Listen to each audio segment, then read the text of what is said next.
Hello again, friends. Apologies in advance. I have a little bit of a sore throat today, but I'm extra excited about this video because I finally took the time to film my entire process, start to finish, including the digital edits, which I usually skip. So this time I'm going to be working on a book cover I did for Tundra Books called The Secret Diary of Mona Hassan.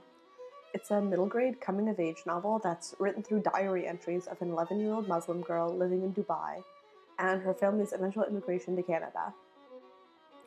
I sketched out 5 or 6 different options for my art director Sophie, since the book has many different themes including travel, family, silliness, and sadness.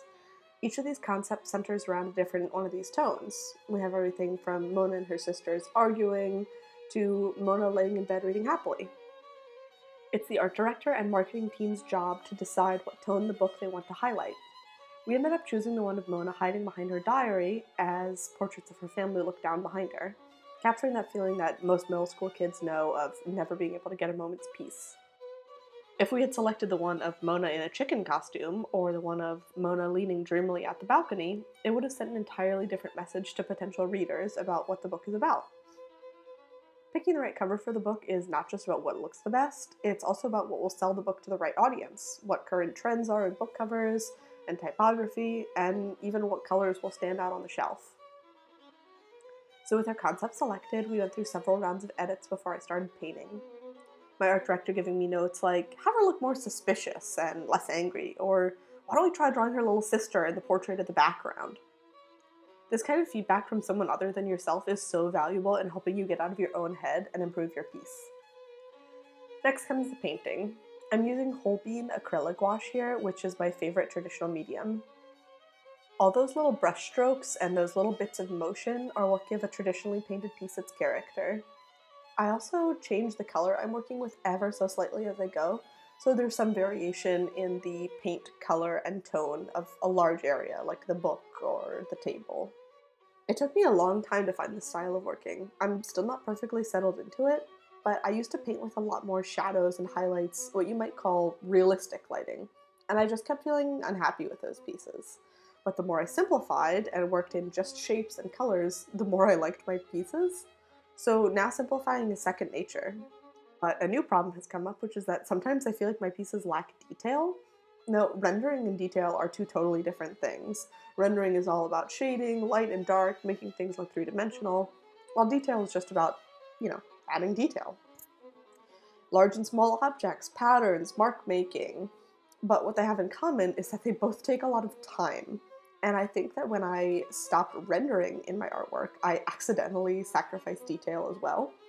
So right now I'm making it a personal goal of mine to slow down and add detail back into my work. Book covers are probably my favorite freelance job. The best part is that I get to read the manuscript of books before they're published. Friends of mine know I'm a voracious reader. I usually get through around 4 books a month, depending on how busy I am. So every time I get a job, I get to read an extra book, which is awesome, and sometimes I can't believe I get paid for this. So, back to the painting. We ended up picking a primary color scheme for this piece. That means working in tones of red, yellow, and blue, the primary colors.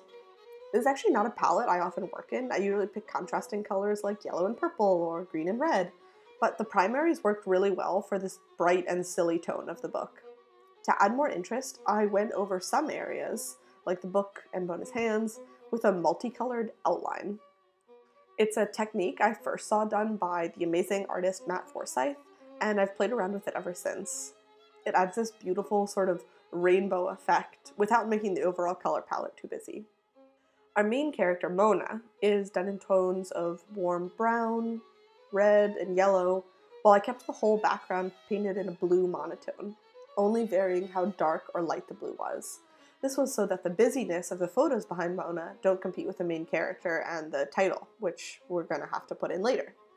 Right now I'm just doing some digital cleanups in Photoshop, things like making sure straight lines are actually straight, editing out any dust marks, or if there's too much texture from an area of thick paint, although I do like a little bit of that, and just flipping things back and forth to double check that everything is symmetrical and looking nice. I don't know if you've guessed from my name, but I was actually raised in a Muslim family.